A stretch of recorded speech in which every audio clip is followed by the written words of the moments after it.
Venezuela sigue en su lucha incansable por la Guayana Esequiba, un territorio de casi 160.000 kilómetros cuadrados que fue despojado por el Reino Unido en 1899.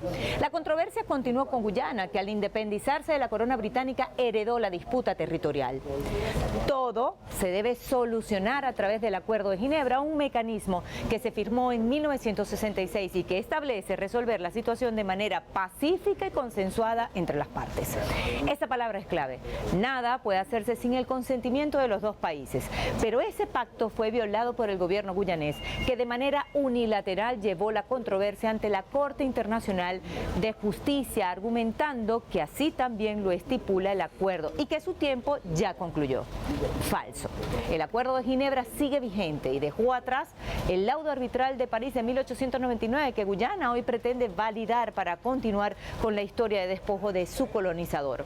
¿Por qué? Porque hay grandes riquezas e intereses. En el 2015, la petrolera estadounidense ExxonMobil consiguió un yacimiento de fama mundial. Pero para entender la controversia es necesario conocer el contexto de la historia de un despojo. Acuerdo de Ginebra, pacto vigente, pongamos el punto en la I.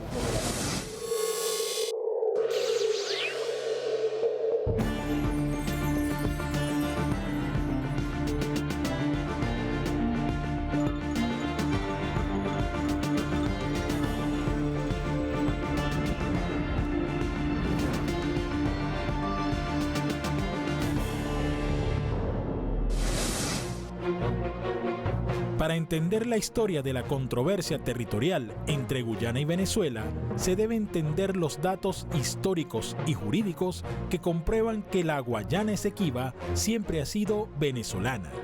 Desde el Tratado de Tordesillas en 1494, cuando el reino español y el portugués acordaron trazar una línea de demarcación territorial entre ambas coronas, toda la región de las Guayanas en Sudamérica estaban bajo el Imperio Español. Al finalizar la Guerra de los 80 años entre España y Holanda en 1648, se firmó el Acuerdo de Münster, donde Holanda siguió reconociendo todos los territorios al oeste del río Esequibo como españoles. Fue así como para 1777, con la creación de la Capitanía General de Venezuela, España continuó teniendo como frontera oriental el río Esequibo. Al constituirse la nueva República de Venezuela en 1811, la nación venezolana obtuvo los títulos de todo el territorio de la antigua Capitanía General, que tenía como límite fronterizo al este el río Esequibo.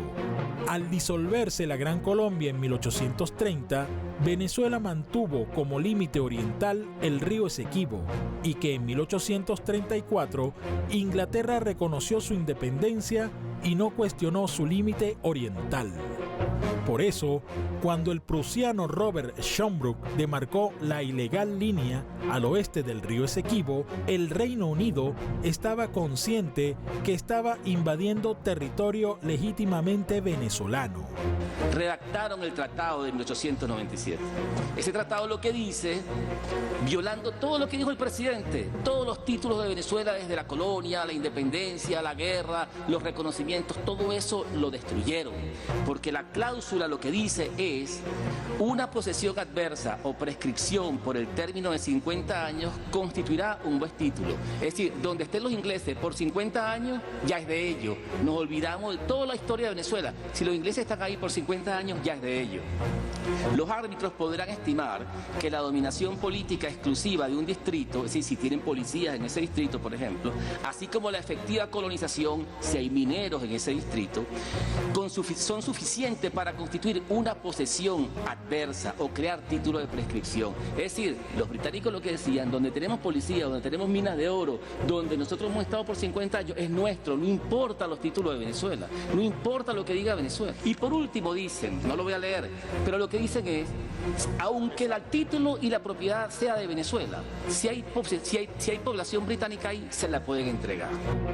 Así se fijó el terreno para que Venezuela fuera despojada de su territorio territorio con el írrito laudo arbitral de París de 1899, que no reconoció los títulos venezolanos como única dueña de los territorios al oeste del río Esequibo y de forma arbitraria se los concedió a Gran Bretaña.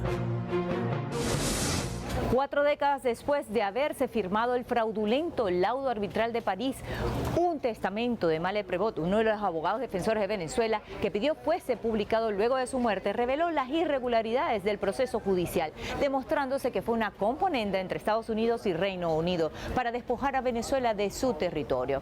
Por eso, en 1966 se firmó el Acuerdo de Ginebra, donde el Reino Unido, Venezuela y Guyana, como colonia, reconocen que existe una controversia territorial por la Guayana Esequiba. Es la prueba del delito. Y actualmente resulta curioso que el gobierno de Guyana, de forma unilateral, trate de validar el írrito laudo arbitral de París de 1899 y unilateralmente haya llevado la controversia ante la Corte Internacional de Justicia. Guyana presentó de forma unilateral un caso cuando Venezuela nunca consintió la jurisdicción de la Corte. Esto va en contra de un principio sacrosanto del derecho internacional, que es precisamente el principio del consentimiento de los estados. Además, creo que es importante por la pregunta destacar que el caso que presenta Guyana de forma unilateral se enfoca en determinar la validez o invalidez del laudo arbitral de 1899. Algo que vale recalcar y es importante recalcar fue ya superado durante los 4 años de negociación del Acuerdo de Ginebra entre 1962 y 1966. Durante esos 4 años de negociación, tanto Venezuela como el Reino Unido presentaron una gran cantidad de pruebas y argumentos sobre precisamente la invalidez del laudo arbitral de 1899. Y fue este proceso arduo y extenso de negociación lo que llevó precisamente a la firma del Acuerdo de Ginebra en 1966. Que el Acuerdo de Ginebra tuviera como objeto continuar con el debate sobre la invalidez del laudo arbitral de 1899, así lo hubiera dicho en su texto. Pero no hay mención sobre esto. Al contrario, de forma clara y precisa, el Acuerdo de Ginebra indica que su objeto es y seguirá siendo que las partes encuentren una solución práctica y satisfactoria a la controversia territorial y que sea mutuamente aceptable para ambas partes. Esto mediante un proceso de negociación. El presidente de Guyana, Irfan Ali, dice que el tiempo del Acuerdo de Ginebra concluyó. That is why, after attempting unsuccessfully to achieve a diplomatic settlement through talks mediated by the United Nations Secretary General over more than 2 decades, Guyana brought the matter to the International Court of Justice for a final and binding determination. Pero ciertamente concluyó el tiempo del Acuerdo de Ginebra. Estamos en enero del 2024 y el Acuerdo de Ginebra está vigente y como tratado vigente, su texto sigue exigiendo a las partes negociar para encontrar una solución a la controversia territorial. Como mencionaba, ese es el objeto del Acuerdo de Ginebra y esto es lo que debe guiar las acciones de ambas partes, tanto de Venezuela como Guyana. Ahora bien, el artículo 4, inciso 2 del acuerdo, indica que se escogerán los medios y los mecanismos disponibles hasta que la controversia haya sido resuelta o hasta que todos los medios de solución pacífica contenidos en el artículo 33 de la Carta de las Naciones Unidas hayan sido agotados. Esto es lo que determina, atendiendo su pregunta sobre la vigencia, esto es lo que determina precisamente la duración del Acuerdo de Ginebra. Es decir, que su vigencia está condicionada a que la controversia territorial sea resuelta mediante la negociación amistosa y de buena fe para encontrar una solución a la controversia territorial. Claramente, para llegar a esta conclusión, se debe interpretar el Acuerdo de Ginebra sobre la base del derecho internacional y la práctica de los estados. De lo contrario, se estaría haciendo una interpretación y una lectura completamente superficial y además errónea del acuerdo. Aquí la clave está en la frase hasta que la controversia haya sido resuelta. Y esta controversia puede ser resuelta mediante la aplicación subsecuente de distintos mecanismos o medios disponibles para las partes para encontrar una solución a la controversia. Es decir, que si una falla, las partes de manera conjunta pueden avanzar a la siguiente, pueden avanzar a la siguiente, pueden avanzar a la siguiente. La clave está en que se resuelva la controversia. Está claro, la solución para resolver la controversia por la Guayana Esequiba debe ser el diálogo y de manera consensuada.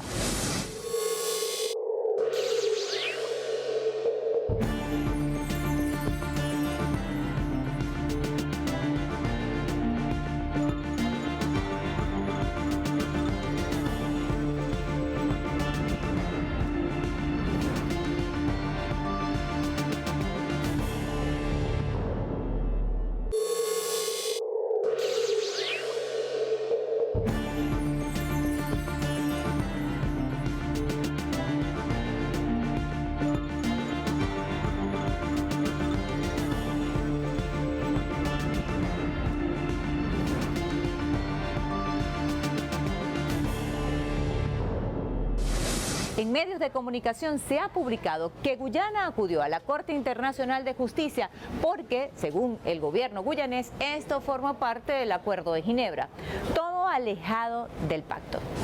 Sin embargo, el ex embajador de Venezuela ante Guyana, Sadio Garavini, explica que desde el punto de vista del derecho internacional no hay dudas de que al organismo le atañe dictaminar si el laudo arbitral de París es nulo o inválido.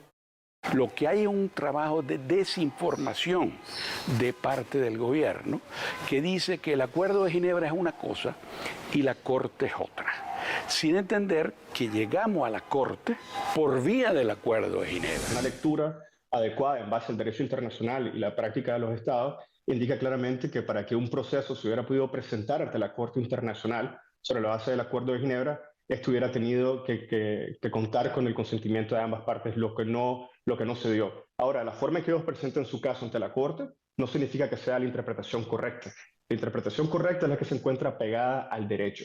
Y para que el proceso en cumplimiento del acuerdo se estuviera dando de una forma legítima ante la Corte Internacional, se debería haber cumplido con este requisito que, como mencionaba, corresponde al principio del consentimiento de las partes.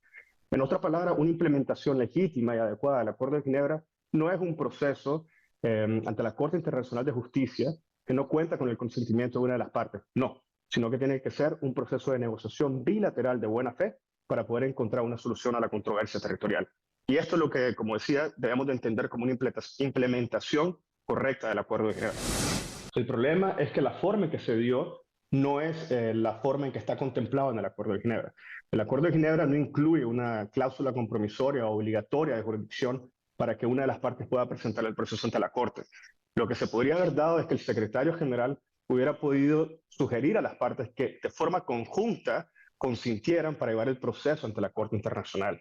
Pero esto no es lo que se dio. Pero eso hubiera sido la correcta aplicación. Dependía de ambas partes que el proceso llegara ante el órgano judicial, que es la Corte Internacional de Justicia. La vicepresidenta Delcy Rodríguez, ante la Corte Internacional de Justicia, fijó la posición inamovible de Venezuela sobre no reconocer la jurisdicción de esta Corte para resolver la controversia. Venezuela aprecia y respeta la Corte Internacional de Justicia en tanto que órgano judicial principal de las Naciones Unidas. Venezuela sigue pensando que la Corte no tiene competencia para conocer en este caso. No obstante, demostraremos que la demanda de Guyana es inadmisible. Deseo iniciar mi intervención destacando nuestra participación en esta audiencia no significa en modo alguno el reconocimiento de la jurisdicción y competencia de esta honorable Corte sobre la controversia territorial sobre la Guayana Esequiba, ni sobre las pretendidas medidas provisionales requeridas por Guyana en clara violación de la Carta de las Naciones Unidas y del Estatuto de esta Corte. La lista de países que legalmente no reconocen la jurisdicción obligatoria de la Corte Internacional de Justicia, que para estos países no reconocen legalmente la jurisdicción. Son 119, no es uno, no es solo Venezuela. Venezuela no reconoce, Venezuela es redactora del estatuto que creó la Corte Internacional de Justicia. Nuestros diplomáticos participaron en la redacción de cada letra y desde ese momento, de manera exprofesa, dijeron: no reconocemos la jurisdicción obligatoria de la Corte Internacional de Justicia. Y de manera exprofesa hemos dejado 12 comunicaciones legales, todos los gobiernos que ha habido en este país, donde hemos dicho de manera exprofeso no reconocemos la jurisdicción de esta Corte Internacional de Justicia para la controversia de la Guayana Esequiba. Hay un solo documento, ley entre las partes, que es el Acuerdo de Ginebra. Países que no reconocen la jurisdicción obligatoria de la Corte Internacional de Justicia, CIJ,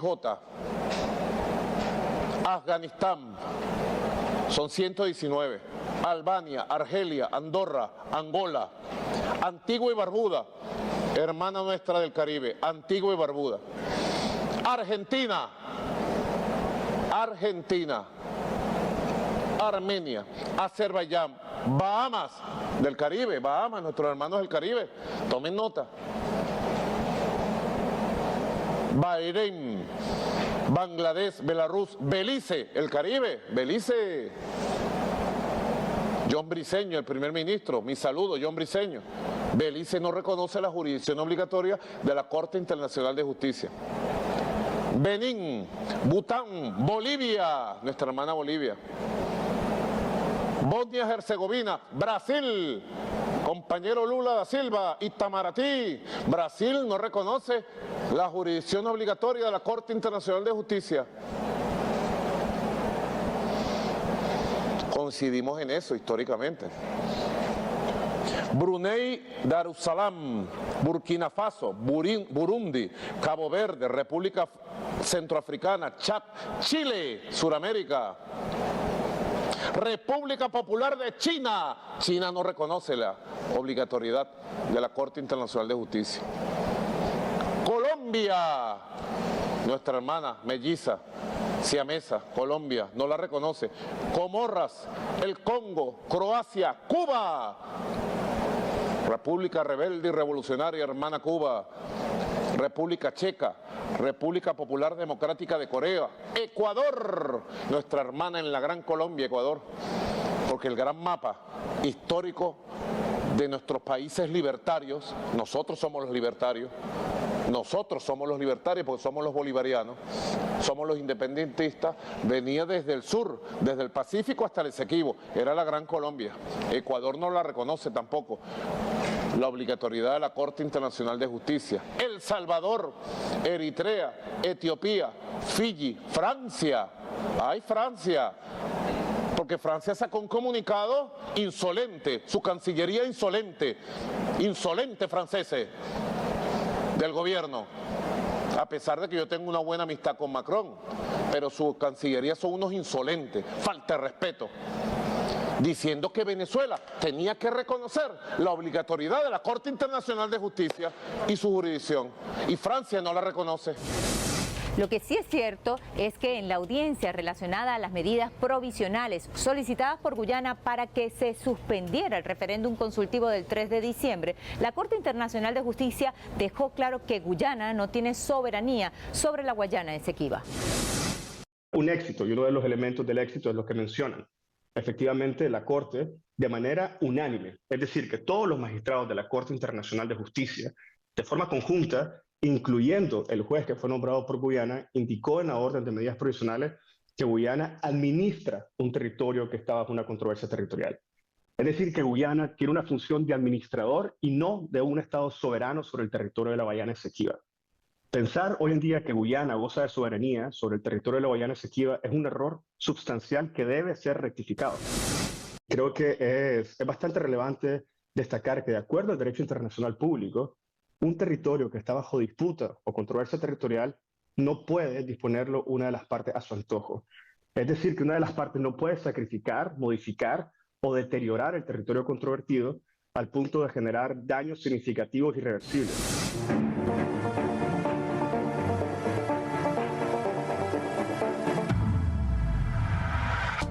La ExxonMobil es una transnacional estadounidense heredada de la Standard Oil Company, fundada por John Rockefeller en 1870. Formó parte de las 7 hermanas petroleras del cartel petrolero más poderoso del planeta, que se repartió el control del petróleo a través de acuerdos secretos. Como buitres iban cazando las grandes riquezas petroleras del mundo. Históricamente, la ExxonMobil forma parte del complejo militar industrial, financiero y comunicacional norteamericano. La petrolera ha dejado en varias naciones su huella de despojo, evasión de impuestos, daños al medio ambiente, injerencias y violaciones sistemáticas al derecho internacional, además de financiar movimientos desestabilizadores en países productores de petróleo. La Guayana Esequiba, territorio históricamente de Venezuela, está en la mira de la ExxonMobil desde que en el 2015 anunciaron el hallazgo de un yacimiento de fama mundial. El gobierno de Venezuela ha denunciado que la ExxonMobil gobierna Guyana y financia su juicio ante la Corte Internacional de Justicia por la controversia territorial con Venezuela por la Guayana Esequiba.